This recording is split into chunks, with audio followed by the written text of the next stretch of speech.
ಮಿತ್ರರೇ ನಮಸ್ಕಾರ. ಮಿತ್ರರೇ, ಆಪರೇಷನ್ ಸಿಂಧೂರ ಆದ ಬಳಿಕ ಭಾರತವನ್ನ ಜಗತ್ತು ನೋಡುವ ರೀತಿ ಬದಲಾಗಿದೆ.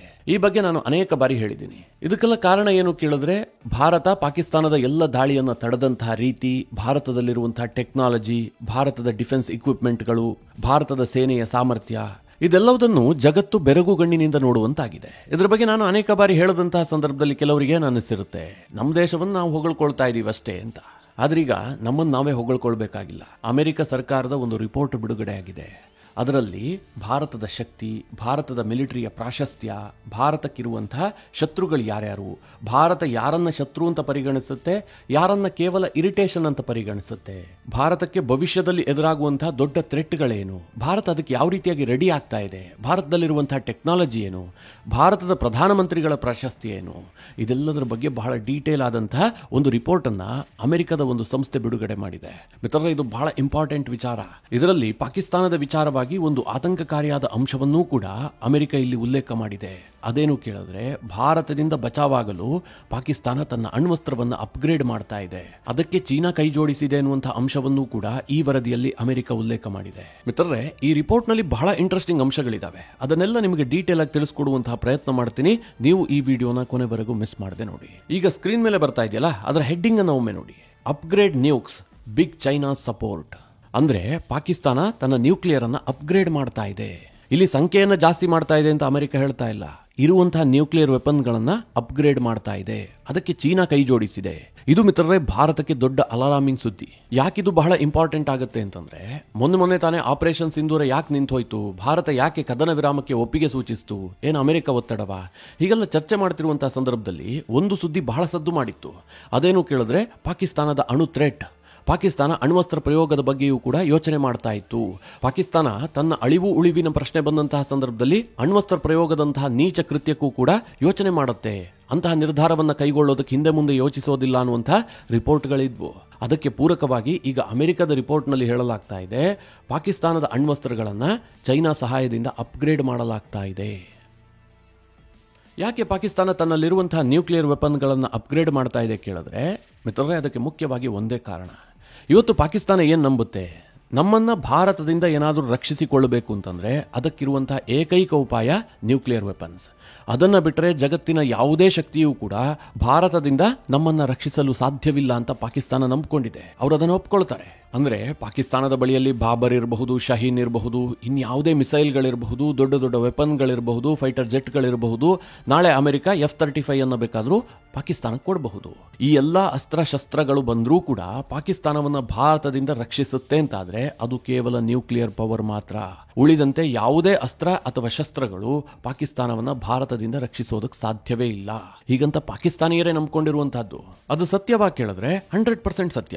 ಇವತ್ತು ಮಿತ್ರರೇ, ಭಾರತ ಪಾಕಿಸ್ತಾನದ ವಿಚಾರದಲ್ಲಿ ಯಾಕೆ ಸುಮ್ಮನಿರುತ್ತೆ, ಒಂದು ದೊಡ್ಡ ಯುದ್ಧವನ್ನ ಭಾರತ ಯಾಕೆ ಮಾಡ್ತಿಲ್ಲ ಕೇಳಿದ್ರೆ, ಪಾಕಿಸ್ತಾನ ಒಂದು ಅಣ್ವಸ್ತ್ರ ರಾಷ್ಟ್ರ, ಜೊತೆಗೆ ಅವರಿಗೊಂದು ಸೂಕ್ತವಾದಂತಹ ಅಣು ಪಾಲಿಸಿಯೂ ಕೂಡ ಇಲ್ಲ. ಪಾಕಿಸ್ತಾನದ ಇರುವಿಕೆಗೆ ಏನಾದ್ರೂ ತೊಂದರೆ ಬಂದಿದ್ದೆ ಆದ್ರೆ ನಾವು ನ್ಯೂಕ್ಲಿಯರ್ ಪ್ರಯೋಗ ಮಾಡ್ತೀವಿ, ಹೀಗಂತ ಪಾಕಿಸ್ತಾನ ಓಪನ್ ಆಗಿ ಸ್ಟೇಟ್ಮೆಂಟ್ ಕೊಡುತ್ತೆ. ಮಿತ್ರರೇ, ನಾನು ಹಿಂದೆಯೂ ಕೂಡ ಹೇಳಿದ್ದೆ, ಭಾರತ ಭವಿಷ್ಯದ ಬಗ್ಗೆ ಯೋಚಿಸುವಂತಹ ಒಂದು ಜವಾಬ್ದಾರಿಯುತ ದೇಶ. ನಾವು ಬೆಳಿಬೇಕು, ನಾವು ವಿಶ್ವದ ನಂಬರ್ 1 ಶಕ್ತಿ ಆಗಬೇಕು, ಅಥವಾ ನಾವು ವಿಶ್ವದಲ್ಲಿ ಅತ್ಯಂತ ಮುಂದುವರೆದಂತಹ ಆರ್ಥಿಕತೆ ಆಗಬೇಕು, ನಾವು ಗ್ಲೋಬಲ್ ಪವರ್ ಆಗಬೇಕು, ಇಂತಹ ಅನೇಕ ಕನಸುಗಳನ್ನು ಭಾರತ ಇಟ್ಟುಕೊಂಡಿದೆ. ಹೀಗಾಗಿ ಭವಿಷ್ಯದ ಬಗ್ಗೆ ಚಿಂತೆ ಮಾಡ್ತಿರುವಂತಹ ಭಾರತಕ್ಕೆ ಯುದ್ಧ ಅಥವಾ ನ್ಯೂಕ್ಲಿಯರ್ ಯುದ್ಧ ಭಾರತಕ್ಕೆ ಬೇಕಾಗಿಲ್ಲ. ಹೀಗಾಗಿ ಭಾರತ ಪದೇ ಪದೇ ನ್ಯೂಕ್ಲಿಯರ್ ವಿಚಾರ ಬಂದಂತಹ ಸಂದರ್ಭದಲ್ಲಿ ಸ್ವಲ್ಪ ಸೈಲೆಂಟ್ ಆಗುತ್ತೆ. ಇದನ್ನ ತುಂಬಾ ಚೆನ್ನಾಗಿ ಅರ್ಥ ಮಾಡ್ಕೊಂಡಿರುವಂತಹ ಪಾಕಿಸ್ತಾನ ಏನ್ ಮಾಡ್ತಾ ಇದೆ ಅಂತಂದ್ರೆ, ತನ್ನಲ್ಲಿರುವಂತಹ ನ್ಯೂಕ್ಲಿಯರ್ ವೆಪನ್ಗಳನ್ನ ಅಪ್ಗ್ರೇಡ್ ಮಾಡ್ತಾ ಇದೆ, ಅದಕ್ಕೆ ಚೀನಾ ಸಹಕಾರ ಮಾಡ್ತಾ ಇದೆ ಎನ್ನುವಂತಹ ವಿಚಾರ ಇದೆಯಲ್ಲ, ಭಾರತಕ್ಕೆ ಬಹಳ ದೊಡ್ಡ ಸುದ್ದಿ. ಯಾಕೆಂದ್ರೆ ಚೀನಾ ಅನೇಕ ವಿಚಾರದಲ್ಲಿ ಪಾಕಿಸ್ತಾನಕ್ಕೆ ಸಪೋರ್ಟ್ ಮಾಡುತ್ತೆ. ಪಾಕಿಸ್ತಾನದ ಬಳಿಯಲ್ಲಿರುವಂತಹ 82% ಶಸ್ತ್ರಾಸ್ತ್ರಗಳು ಚೈನಾ ನಿರ್ಮಿತ, ಚೈನಾವೇ ಕೊಡುವಂತಹದ್ದು. ಅದನ್ನೆಲ್ಲ ಭಾರತ ಒಪ್ಕೊಂಡಿದೆ. ಭಾರತ ಏನು ಅದಕ್ಕೆಲ್ಲ ಅಡ್ಡಿಪಡಿಸುವಂತಹ ಯಾವುದೇ ಕೆಲಸವನ್ನ ಮಾಡಿಲ್ಲ. ಚೈನಾ ಇಂತಹ ಶಸ್ತ್ರಾಸ್ತ್ರ ಕೊಡಬಾರದು ಅಂತಾಗ್ಲಿ, ಅಥವಾ ಚೈನಾ ಇಂತಹ ವೆಪನ್ಗಳನ್ನು ಕೊಟ್ಟಿದ್ದು ತಪ್ಪು ಅಂತಾಗ್ಲಿ, ಯಾವುದನ್ನು ಕೂಡ ಭಾರತ ಇದುವರೆಗೆ ಹೇಳಿಲ್ಲ. ಆದರೆ ನ್ಯೂಕ್ಲಿಯರ್ ವಿಚಾರದಲ್ಲಿ ಚೈನಾ ಸಹಾಯ ಮಾಡ್ತಾ ಇದೆ, ಅದನ್ನು ಅಪ್ಗ್ರೇಡ್ ಮಾಡೋದಕ್ಕೆ ಚೈನಾ ಪ್ರಯತ್ನ ಮಾಡ್ತಾ ಇದೆ ಎನ್ನುವಂತಹ ಸುದ್ದಿ ಇದೆಯಲ್ಲ, ಅಮೆರಿಕ ಈ ರಿಪೋರ್ಟ್ ಅನ್ನ ಪಬ್ಲಿಷ್ ಮಾಡಿದೆಯಲ್ಲ, ಇದರ ಬಗ್ಗೆ ಭಾರತ ಯಾವ ರೀತಿಯಾಗಿ ರಿಯಾಕ್ಟ್ ಮಾಡುತ್ತೆ, ಮುಂದಿನ ದಿನಗಳಲ್ಲಿ ಚೈನಾಗೆ ಯಾವ ರೀತಿಯಾಗಿ ಉತ್ತರ ಕೊಡುತ್ತೆ, ಇದು ಸದ್ಯ $1 ಮಿಲಿಯನ್ ಪ್ರಶ್ನೆನೆ. ಸದ್ಯ ಮಿತ್ರರೇ, ಪಾಕಿಸ್ತಾನದ ಬಳಿಯಲ್ಲಿ 130ರಿಂದ 150 ನ್ಯೂಕ್ಲಿಯರ್ ವಾರ್ ಹೆಡ್ ಇರಬಹುದು ಅಂತ ಅಂದಾಜು ಮಾಡಲಾಗ್ತಾ ಇದೆ. ಪಾಕಿಸ್ತಾನಕ್ಕಿಂತ ಸ್ವಲ್ಪ ಜಾಸ್ತಿ ಸಂಖ್ಯೆಯಲ್ಲಿ ಭಾರತದ ಬಳಿಯಲ್ಲಿ ನ್ಯೂಕ್ಲಿಯರ್ ವಾರ್ ಹೆಡ್ಗಳಿದ್ದಾವೆ. ಆದರೆ ಭಾರತದ ಬಳಿ ಇದ್ದಾವಲ್ಲ ನ್ಯೂಕ್ಲಿಯರ್ ವಾರ್ ಹೆಡ್ಗಳು, ಇವುಗಳ ಗಾತ್ರ ತುಂಬ ದೊಡ್ಡದು, ಅಂದರೆ ಅದರ ಕಿಲೋಟನ್ ಜಾಸ್ತಿ ಇದೆ. ಪಾಕಿಸ್ತಾನ ಹಾಗೆ ಮಾಡಿಲ್ಲ. ಕಡಿಮೆ ಕಿಲೋಟನ್ನ ಅನೇಕ ನ್ಯೂಕ್ಲಿಯರ್ ವಾರ್ ಹೆಡ್ಗಳನ್ನು ಪಾಕಿಸ್ತಾನ ರೆಡಿ ಮಾಡಿ ಇಟ್ಕೊಂಡಿದೆ. ಯಾಕೆಂದರೆ ದೊಡ್ಡ ದೊಡ್ಡ ನ್ಯೂಕ್ಲಿಯರ್ ವಾರ್ ಹೆಡ್ಗಳನ್ನು ಇಟ್ಕೊಂಡ್ರೆ ಅದನ್ನು ಮೇಂಟೈನ್ ಮಾಡುವಂಥದ್ದು ಕಷ್ಟ. ಪಾಕಿಸ್ತಾನ ಏನು ಬಯಸುತ್ತೆ, ಭಾರತ ಮತ್ತು ಪಾಕಿಸ್ತಾನದ ನಡುವೆ ಯುದ್ಧ ಆಗಿದ್ದೆ ಆದರೆ ಭಾರತವನ್ನು ಬೆದರಿಸೋದಕ್ಕೋ ಅಥವಾ ಭಾರತವನ್ನು ಹೆದರಿಸೋದಕ್ಕೋ ಚಿಕ್ಕ ಚಿಕ್ಕ ವಾರ್ ಹೆಡ್ಗಳನ್ನು ಇಟ್ಕೊಂಡು ಯುದ್ಧದಲ್ಲಿ ಬಳಕೆ ಮಾಡಬೇಕು. ಈ ರೀತಿಯ ಉದ್ದೇಶವನ್ನು ಇಟ್ಕೊಂಡು ಚಿಕ್ಕ ಚಿಕ್ಕ ವಾರ್ ಹೆಡ್ಗಳನ್ನು ಅವರು ರೆಡಿ ಮಾಡಿ ಇಟ್ಕೊಂಡಿದ್ದಾರೆ. ಇದನ್ನು ಅಪ್ಗ್ರೇಡ್ ಮಾಡಬೇಕು ಅಂತ ಪಾಕಿಸ್ತಾನ ಬಯಸ್ತಾ ಇದೆ. ಹಾಗೆ ಈ ಯುಎಸ್ ನ ರಿಪೋರ್ಟ್ ಇದೆಯಲ್ಲ, world wide threat assessment for future conflict, ಈ ರಿಪೋರ್ಟ್ ನಲ್ಲಿ ಅಮೆರಿಕ ಹೇಳ್ತಾ ಇದೆ, ಭಾರತ ಯಾವತ್ತೂ ಕೂಡ ಪಾಕಿಸ್ತಾನ ನನ್ನ ಪ್ರಬಲ ಶತ್ರು ಹೀಗಂತ ಪರಿಗಣಿಸಿಯೇ ಇಲ್ಲ. ಭಾರತ ಕೇವಲ ಪಾಕಿಸ್ತಾನವನ್ನ ತನ್ನ ಭದ್ರತೆಯ ಪ್ರಾಬ್ಲಮ್ ಎಂದೇ ಪರಿಗಣಿಸುತ್ತೆ. ಆದರೆ ಪಾಕಿಸ್ತಾನ ಭಾರತವನ್ನ ತನ್ನ ಎಕ್ಸಿಸ್ಟೆನ್ಸಿಯಲ್ ಥ್ರೆಟ್ ಅಂತ ಭಾವಿಸುತ್ತೆ.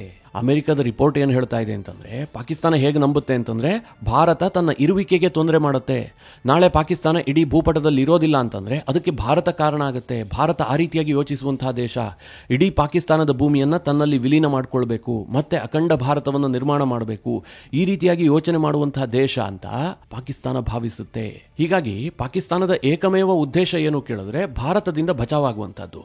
ಅದಕ್ಕೋಸ್ಕರವಾಗಿ ಪಾಕಿಸ್ತಾನ ಎಂತಹ ಕಷ್ಟದ ಪರಿಸ್ಥಿತಿಯಲ್ಲೂ ಕೂಡ ತನ್ನ ಮಿಲಿಟರಿಯನ್ನ ಅಪ್ಗ್ರೇಡ್ ಮಾಡ್ತಾ ಇರುತ್ತೆ. ತನ್ನ ಮಿಲಿಟರಿಗೆ ದೊಡ್ಡ ದೊಡ್ಡ ಅಸ್ತ್ರಗಳನ್ನ ಶಸ್ತ್ರಗಳನ್ನ ತರಿಸ್ಕೊಳ್ಳೋದಕ್ಕೆ ಯತ್ನ ಮಾಡುತ್ತೆ. ಇದು ಕಾರಣ ಏನು ಕೇಳಿದ್ರೆ ಭಾರತದ ಥ್ರೆಟ್ ಹೀಗಂತ ಅಮೆರಿಕದ ವರದಿ ಹೇಳ್ತಾ ಇದೆ. ಅದೇ ಭಾರತ ಯಾವ ರೀತಿಯಾಗಿ ಪರಿಗಣಿಸುತ್ತೆ ಅಂತ ಅಮೆರಿಕ ಹೇಳ್ತಾ ಇದೆ ಅಂತಂದ್ರೆ, ಭಾರತಕ್ಕೆ ಪಾಕಿಸ್ತಾನ ದೊಡ್ಡ ಥ್ರೆಟ್ಟೇ ಅಲ್ಲ, ದೇಶದೊಳಗಿನ ಆಂತರಿಕ ಭದ್ರತೆಗೆ ಸ್ವಲ್ಪ ಕಿರಿಕಿರಿ ಮಾಡುವ ದೇಶ ಅಂತ ಪಾಕಿಸ್ತಾನವನ್ನ ಭಾರತ ನೋಡುತ್ತೆ. ಅವರೊಂದು ದೊಡ್ಡ ಪ್ರಬಲ ಎದುರಾಳಿ, ಅವರನ್ನು ನಾವು ಎದುರಿಸೋದಕ್ಕೆ ಸಿದ್ಧ ಆಗಬೇಕು, ಪಾಕಿಸ್ತಾನಕ್ಕೋಸ್ಕರವಾಗಿ ನಾವು ಈ ಶಸ್ತ್ರಾಸ್ತ್ರಗಳನ್ನು ಖರೀದಿ ಮಾಡಬೇಕು, ಹೀಗಂತ ಭಾರತ ಯಾವತ್ತೂ ಯೋಚನೆ ಮಾಡೋದಿಲ್ಲ. ಆದರೆ ಭಾರತಕ್ಕೆ ರಿಯಲ್ ಶತ್ರು ಯಾರು ಕೇಳಿದ್ರೆ ಚೈನಾ. ಹೀಗಂತ ನಾನು ಹೇಳ್ತಾ ಇಲ್ಲ, ಅಮೆರಿಕ ಹೇಳ್ತಾ ಇರುವಂತಹದ್ದು. ಭಾರತ ಇವತ್ತೇನಾದರೂ ರೆಡಿ ಆಗ್ತಾ ಇದೆ, ಯಾವುದಾದ್ರೂ ದೇಶವನ್ನ ತನ್ನ ಪ್ರಬಲ ಶತ್ರು ಅಂತ ಭಾವಿಸ್ತಾ ಇದೆ ಅಂತಂದ್ರೆ ಅದು ಚೀನಾ ಅಂತ ಅಮೆರಿಕ ಹೇಳ್ತಾ ಇದೆ. ಮಿತ್ರರೇ, ಅಮೆರಿಕದ ರಿಪೋರ್ಟ್ಗಳಿಗೆ ನಾನು ಹೆಚ್ಚಿನ ಪ್ರಾಶಸ್ತ್ಯವನ್ನ ಈ ಹಿಂದೆ ಕೊಡ್ತಾ ಇರಲಿಲ್ಲ. ಯಾಕೆಂದ್ರೆ ಅಮೆರಿಕನ್ನರು ಏನ್ ಮಾಡ್ತಾರೆ ಗೊತ್ತಾ, ಅವರು ತಮ್ಮ ಮೂಗಿನ ನೇರಕ್ಕೆ ಬರೆದಿರ್ತಾರೆ, ಅಮೆರಿಕಕ್ಕೆ ಏನ್ ಲಾಭ ಆಗುತ್ತೆ, ಅಮೆರಿಕದ ಶಸ್ತ್ರಾಸ್ತ್ರಗಳು ವ್ಯಾಪಾರ ಆಗೋದಕ್ಕೆ ಏನ್ ಹೆಲ್ಪ್ ಆಗುತ್ತೆ, ಇದಕ್ಕೆ ಸಂಬಂಧಪಟ್ಟಂತೆ ಅವರ ರಿಪೋರ್ಟ್ಗಳು ಸುತ್ತುತ್ತಾ ಇರ್ತವೆ. ಅದರ ಹೊರತಾಗಿ ಒಂದು ಪ್ರಾಮಾಣಿಕವಾದಂತಹ ರಿಪೋರ್ಟ್ ಅನ್ನ ಅಮೆರಿಕ ಪಬ್ಲಿಷ್ ಮಾಡಿದಂತಹ ಉದಾಹರಣೆಗಳು ತೀರಾ ಕಡಿಮೆ. ಆದ್ರೆ ಅಮೆರಿಕದ ಈ ರಿಪೋರ್ಟ್ ಇದೆಯಲ್ಲ, ಇದರಲ್ಲಿ ಸಾಕಷ್ಟು ಸತ್ಯಾಂಶಗಳಿದಾವೆ. ಪಾಕಿಸ್ತಾನ ಭಾರತವನ್ನ ತನ್ನ ಪ್ರಬಲ ಶತ್ರು ಅಂತ ಪರಿಗಣಿಸುವಂತಹದ್ದು ಸತ್ಯ, ಭಾರತವನ್ನ ಎದುರಿಸೋದಕ್ಕೆ ಅವರು ರೆಡಿ ಆಗ್ತಿರುವಂತಹದ್ದು ಸತ್ಯ. ಇತ್ತೀಚಿನ ಉದಾಹರಣೆ ಕೊಡೋದಾರೆ, ಆಪರೇಷನ್ ಸಿಂಧೂರದಿಂದ ಪಾಕಿಸ್ತಾನಕ್ಕೆ ಎಷ್ಟು ಲಾಸ್ ಆಯ್ತು, ಭಾರತ ಕಳ್ಕೊಂಡಿದ್ದೇನು, ಏನೂ ಇಲ್ಲ. ನಾವೊಂದು 2 ದಿನ ಯುದ್ಧಾಭ್ಯಾಸ ಮಾಡಿದಾಗ ಮಾಡಿದ್ವಪ್ಪ, ನಮ್ಮ ಸೇನೆಗೆ ಬಹಳ ಬೋರ್ ಆಗಿತ್ತು, ಒಂದು 3 ದಿನಗಳ ಕಾಲ ನಮ್ಮ ಸೇನೆ ಒಂದು ಸಮರಾಭ್ಯಾಸವನ್ನ ಮಾಡದಂತೆ ಮಾಡಿತು, ಅದರಿಂದ ಪಾಕಿಸ್ತಾನದಲ್ಲಿ ದೊಡ್ಡ ಭೂಕಂಪವೇ ಆಗೋಯ್ತು. ನೀವು ಇತ್ತೀಚೆಗೆ ಒಂದು ಚಾರ್ಟ್ ಅನ್ನ ನೋಡಿರಬಹುದು, ಸೋಷಿಯಲ್ ಮೀಡಿಯಾದಲ್ಲಿ ಬಹಳ ವೈರಲ್ ಆಗ್ತಾ ಇದೆ. ಅದೇನು ಕೇಳಿದ್ರೆ, ಭಾರತ ಮಾಡಿದಂತಹ ಆಪರೇಷನ್ ಸಿಂಧೂರದಿಂದ ಪಾಕಿಸ್ತಾನಕ್ಕೆ ಎಷ್ಟು ಲಾಸ್ ಆಗಿದೆ, ಏನೇನನ್ನ ಕಳೆದುಕೊಂಡಿದೆ, ಒಂದು ಅಥೆಂಟಿಕ್ ಆದಂತಹ ಒಂದು ರಿಪೋರ್ಟ್. ಅದರಲ್ಲಿ ಹೇಳಲಾಗುತ್ತೆ, ಪಾಕಿಸ್ತಾನ 4 F-16 ಅನ್ನು ಕಳೆದುಕೊಂಡಿದೆ. ಒಂದು F-16 ನ ಬೆಲೆ $87.38 ಮಿಲಿಯನ್. ಅಂದ್ರೆ 4 F-16 ಅನ್ನ ಪಾಕಿಸ್ತಾನ ಕಳೆದುಕೊಂಡಿದೆಯಲ್ಲ, ಇದರಿಂದಾಗಿ ಪಾಕಿಸ್ತಾನಕ್ಕೆ $349.52 ಮಿಲಿಯನ್ ನಷ್ಟ ಆಗಿದೆ. ಹಾಗೆ ಪಾಕಿಸ್ತಾನ ಒಂದು airborne early warning and control system ಅನ್ನು ಕಳೆದುಕೊಂಡಿದೆ. ಇದು ಒಂದರ ಬೆಲೆ $93 ಮಿಲಿಯನ್. ಹಾಗೆ ಪಾಕಿಸ್ತಾನ ಒಂದು L-78 ರೀಫ್ಯೂಲಿಂಗ್ ಟ್ಯಾಂಕರ್ ಅನ್ನು ಕೂಡ ಕಳೆದುಕೊಂಡಿದೆ, ಇದರ ಬೆಲೆ $35 ಮಿಲಿಯನ್. ಹಾಗೆ ಶಹೀನ್ ಕ್ಲಾಸ್ ನ 2 ಮಿಸೈಲ್ ಗಳನ್ನು ಕಳೆದುಕೊಂಡಿದೆ, ಇದರ ಬೆಲೆ $8 ಮಿಲಿಯನ್. ಜೊತೆಗೆ ಪಾಕಿಸ್ತಾನಕ್ಕೆ ಬೈರೆಕ್ಟರ್ TB ಡ್ರೋನ್ಗಳು ಕೂಡ ನಷ್ಟ ಆಗಿದ್ದಾವೆ, ಇದರ ಬೆಲೆ $36 ಮಿಲಿಯನ್ ಅಂತ ಅಂದಾಜು ಮಾಡಲಾಗಿದೆ. ಒಟ್ಟು ಪಾಕಿಸ್ತಾನಕ್ಕೆ ಆದಂತಹ ನಷ್ಟ $524.72 ಮಿಲಿಯನ್. ಭಾರತದ ರೂಪಾಯಿಯಲ್ಲಿ ಹೇಳಬೇಕು ಅಂತಂದ್ರೆ ಹತ್ತತ್ರ 5,000 ಕೋಟಿ. ಇದರಲ್ಲಿ ಚೈನಾದ JF-17 ಆಗ್ಲಿ ಅಥವಾ HQ-9 ಏರ್ ಡಿಫೆನ್ಸ್ ಸಿಸ್ಟಮ್ ಆಗ್ಲಿ ಇದನ್ನೆಲ್ಲ ಇನ್ಕ್ಲೂಡ್ ಮಾಡಿಲ್ಲ. ಹಾಗೆ ಏರ್ ಬೇಸ್ ಗಳಿಗೆ ಆದ ಹಾನಿಯನ್ನ ಕೂಡ ಇಲ್ಲಿ ಮೆನ್ಷನ್ ಮಾಡಿಲ್ಲ.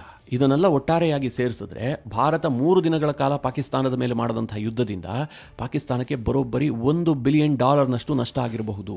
ಭಾರತ ಇನ್ನೊಂದು ವಾರ ಯುದ್ಧ ಮುಂದುವರೆಸಿದ್ದೇ ಆದ್ರೆ ಪಾಕಿಸ್ತಾನ ನಾಮಾವಶೇಷ ಆಗ್ತಾ ಇತ್ತು.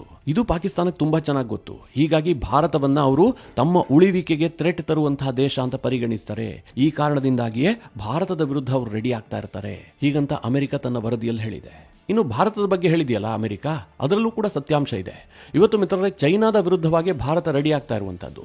ಯಾವಾಗ ಗಲ್ವಾನ್ ಘರ್ಷಣೆ ಆಯಿತೋ ಅದಾದ ಬಳಿಕ ಭಾರತ ಸರ್ಕಾರ ಒಂದು ತೀರ್ಮಾನ ಮಾಡುತ್ತೆ, ನಾವು ಆತ್ಮನಿರ್ಭರ ಆಗಬೇಕು, ಮುಖ್ಯವಾಗಿ ಡಿಫೆನ್ಸ್ ಸೆಕ್ಟರ್ನಲ್ಲಿ ಭಾರತ ಸ್ವಾವಲಂಬನೆಯನ್ನು ಸಾಧಿಸಬೇಕು. ಇದನ್ನು ಕೂಡ ಅಮೆರಿಕ ಮೆನ್ಷನ್ ಮಾಡಿದೆ.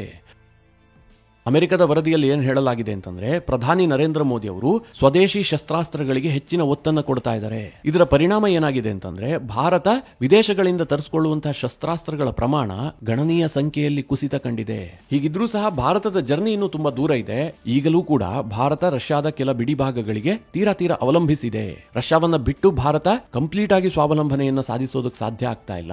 ಆದ್ರೆ ಆ ದಿಕ್ಕಿನತ್ತ ಭಾರತ ಹೆಜ್ಜೆ ಇಡ್ತಾ ಇದೆ ಅಂತ ಅಮೆರಿಕದ ರಿಪೋರ್ಟ್ ಹೇಳ್ತಾ ಇದೆ. ಇನ್ನು ಅಮೆರಿಕದ ರಿಪೋರ್ಟ್ ನಲ್ಲಿ ಇನ್ನೊಂದು ಇಂಟ್ರೆಸ್ಟಿಂಗ್ ಅಂಶ ಏನಿದೆ ಕೇಳಿದ್ರೆ, ಅದು ಆಪರೇಷನ್ ಸಿಂಧೂರದ ವಿಚಾರ. ಮಿತ್ರರೇ, ಆಪರೇಷನ್ ಸಿಂಧೂರ ಮಾಡಿದಂತಹ ಸಂದರ್ಭದಲ್ಲಿ ಪಾಕಿಸ್ತಾನ ಏನ್ ಬಿಂಬಿಸೋದಕ್ಕೆ ಯತ್ನ ಮಾಡಿತು? ಭಾರತ ನಾಗರಿಕ ನೆಲೆಯನ್ನ ಗುರಿಯಾಗಿಸಿದೆ. ಪಾಕಿಸ್ತಾನದಲ್ಲಿರುವಂತಹ ಧಾರ್ಮಿಕ ಕೇಂದ್ರಗಳನ್ನ ಗುರಿಯಾಗಿಸಿ ಭಾರತ ದಾಳಿ ಮಾಡಿದೆ. ಈ ರೀತಿಯಾಗಿ ಬಿಂಬಿಸೋದಕ್ಕೆ ಪಾಕಿಸ್ತಾನ ನಿರಂತರವಾಗಿ ಪ್ರಯತ್ನ ಮಾಡಿತು. ಆದ್ರೆ ಅಮೆರಿಕದ ರಿಪೋರ್ಟ್ ನಲ್ಲಿ ಬಹಳ ಸ್ಪಷ್ಟವಾಗಿ ಏನ್ ಹೇಳಲಾಗಿದೆ ಅಂತಂದ್ರೆ, ಏಪ್ರಿಲ್ ಅಂತ್ಯದಲ್ಲಿ ಭಾರತದಲ್ಲಿ ಉಗ್ರ ದಾಳಿ ಏನ್ ನಡೀತು, ಅದಕ್ಕೆ ಪ್ರತಿಯಾಗಿ ಭಾರತ ಕೈಗೊಂಡಂತಹ ಆಪರೇಷನ್ ನಲ್ಲಿ ಪಾಕಿಸ್ತಾನದ ಕೆಲ ಉಗ್ರ ನೆಲೆಗಳನ್ನ ಟಾರ್ಗೆಟ್ ಮಾಡಿ ದಾಳಿ ಮಾಡಲಾಗಿದೆ. ಇಲ್ಲಿ ಅಮೆರಿಕ ಬಹಳ ಕ್ಲಿಯರ್ ಆಗಿ ಮೆನ್ಷನ್ ಮಾಡಿದೆ, ಪಾಕಿಸ್ತಾನದ ಉಗ್ರ ನೆಲೆಗಳನ್ನ ಮಾತ್ರ ಭಾರತ ಟಾರ್ಗೆಟ್ ಮಾಡಿದೆ. ಇಲ್ಲಿ ಅಮೆರಿಕ ಯಾವುದೇ ಕನ್ಫ್ಯೂಷನ್ ಅನ್ನ ಇಟ್ಟಿಲ್ಲ. ಪಾಕಿಸ್ತಾನದ ಉಗ್ರ ನೆಲೆಗಳನ್ನ ದಾಳಿ ಮಾಡಿರೋದಾಗಿ ಭಾರತ ಕ್ಲೈಮ್ ಮಾಡ್ತಿದೆ ಅಂತಾಗ್ಲಿ ಅಥವಾ ಭಾರತ ಹೇಳ್ಕೊಂಡಿದೆ ಅಂತಾಗ್ಲಿ ಅಮೆರಿಕ ಮೆನ್ಷನ್ ಮಾಡಿಲ್ಲ. ಅಮೆರಿಕ ಬಹಳ ಸ್ಪಷ್ಟವಾಗಿ ಹೇಳ್ತಾ ಇದೆ, ಭಾರತ ದಾಳಿ ಮಾಡಿರುವಂತಹದ್ದು ಪಾಕಿಸ್ತಾನದಲ್ಲಿರುವಂತಹ ಭಯೋತ್ಪಾದಕ ನೆಲೆಗಳ ಮೇಲೆ. ಮಿತ್ರರೇ, ಇದು ಬಹಳ ದೊಡ್ಡ ವಿಚಾರ. ಅಮೆರಿಕ ಇಂತಹದೊಂದು ಸತ್ಯವನ್ನ ಒಪ್ಕೊಳ್ತಾ ಇದೆ ಎನ್ನುವಂತದ್ದೇ ಭಾರತಕ್ಕೆ ಬಹಳ ಖುಷಿ ಕೊಡುವಂತಹದ್ದು ಮತ್ತೆ ರಾಜತಾಂತ್ರಿಕ ದಿಗ್ವಿಜಯ ಅಂತಂದ್ರೂ ಕೂಡ ತಪ್ಪಾಗ್ಲಿಕ್ಕಿಲ್ಲ. ಯಾಕೆ ಈ ಮಾತನ್ನ ಹೇಳ್ತಾ ಇದ್ದೀನಿ ಅಂತಂದ್ರೆ, ಭಾರತ ಆಪರೇಷನ್ ಸಿಂಧೂರ ಮಾಡದಂತಹ ಸಂದರ್ಭದಲ್ಲಿ ವಾಷಿಂಗ್ಟನ್ ಪೋಸ್ಟ್ ಇರಬಹುದು, ನ್ಯೂಯಾರ್ಕ್ ಟೈಮ್ಸ್ ಇರಬಹುದು ಅಥವಾ ಬ್ರಿಟನ್ನ BBC ಇರಬಹುದು, ಇಲ್ಲೆಲ್ಲ ಅನೇಕ ವರದಿಗಳನ್ನು ಪ್ರಕಟಿಸಲಾಗ್ತಾ ಇತ್ತು. ಯಾವ ಆಧಾರದಲ್ಲಿ ಅಂತಂದ್ರೆ, ಪಾಕಿಸ್ತಾನದವರು ಪ್ರೆಸ್ ಮೀಟ್ ಮಾಡಿ ಹೇಳ್ತಾ ಇದ್ರಲ್ಲ, ರಫೇಲ್ ಅನ್ನ ಹೊಡೆದಿದ್ದೀವಿ, S-400 ಅನ್ನ ನಾಶ ಮಾಡಿದೀವಿ, ಭಾರತದ ಆ ಏರ್ ಬೇಸ್ಗೆ ಹಾನಿ ಮಾಡಿದೀವಿ, ಇಂತಹ ಸುದ್ದಿಗಳನ್ನ ಪಾಕಿಸ್ತಾನದವರು ಹರಡ್ತಾ ಇದ್ರಲ್ಲ, ಆ ಎಲ್ಲಾ ಪಾಕಿಸ್ತಾನದ ಕ್ಲೈಮ್ಗಳು ಕೂಡ ನಿರಾಧಾರವಾಗಿದ್ವು. ಯಾವುದೇ ಸಾಕ್ಷಿಗಳಿರಲಿಲ್ಲ. ಆದ್ರೂ ಕೂಡ ಈ ವೆಸ್ಟರ್ನ್ ಪತ್ರಿಕೆಗಳು ಆ ಬಗ್ಗೆ ಸುದ್ದಿ ಪ್ರಕಟಿಸ್ತಾ ಇದ್ವು, ದೊಡ್ಡ ದೊಡ್ಡ ಆರ್ಟಿಕಲ್ ಗಳನ್ನ ಪಬ್ಲಿಷ್ ಮಾಡ್ತಾ ಇದ್ವು. ಯಾಕೆ ಕೇಳಿದ್ರೆ, ಆ ಎಲ್ಲ ಪತ್ರಿಕೆಗಳಲ್ಲಿ ಪಾಕ್ ಜರ್ನಲಿಸ್ಟ್ ಗಳಿರ್ತಾ ಇದ್ರು. ಅವರ ಪ್ರಭಾವದಿಂದಾಗಿ ಆ ಆರ್ಟಿಕಲ್ಗಳು ಪಬ್ಲಿಷ್ ಆಗ್ತಾ ಇದ್ವು. ಆದ್ರೀಗ ಅಮೆರಿಕ ಸರ್ಕಾರ ಅಧಿಕೃತವಾಗಿ ಹೊರಡಿಸಿರುವಂತಹ ವರದಿಯಲ್ಲಿ ಪಾಕಿಸ್ತಾನಕ್ಕಾದಂತಹ ನಷ್ಟ, ಭಾರತಕ್ಕಾದಂತಹ ಗೆಲುವು ಎಲ್ಲವುದನ್ನ ಕೂಡ ಬಹಳ ಕ್ಲಿಯರ್ ಆಗಿ ಮೆನ್ಷನ್ ಮಾಡಲಾಗಿದೆ. ಮಿತ್ರರೇ, ಅಮೆರಿಕದ ಈ ವರದಿಯ ಬಗ್ಗೆ ನಿಮ್ಗೆ ಏನನ್ಸುತ್ತೆ? ನಿಮ್ಮ ಅನಿಸಿಕೆ, ಅಭಿಪ್ರಾಯವನ್ನ ಕಮೆಂಟ್ ಮಾಡುವ ಮೂಲಕ ನಮಗೆ ತಿಳಿಸಿ. ಹಾಗೆ ನಿಮಗೆ ಈ ವಿಡಿಯೋ ಇಷ್ಟವಾದರೆ ಲೈಕ್ ಮಾಡಿ. ಜೊತೆಗೆ ನೀವಿನ್ನೂ ನಿಮ್ಮ ನೆಚ್ಚಿನ ಸಂಸ್ಕಾರ ಸೌರಭ ಯೂಟ್ಯೂಬ್ ಚಾನಲ್ನ ಸಬ್ಸ್ಕ್ರೈಬ್ ಮಾಡಿಲ್ಲ ಅಂತಾದ್ರೆ ಈ ಕೂಡಲೇ ಸಬ್ಸ್ಕ್ರೈಬ್ ಮಾಡಿ ಮುಂದಿನ ಎಲ್ಲ ಅಪ್ಡೇಟ್ಗಳ ನೋಟಿಫಿಕೇಶನ್ಗಾಗಿ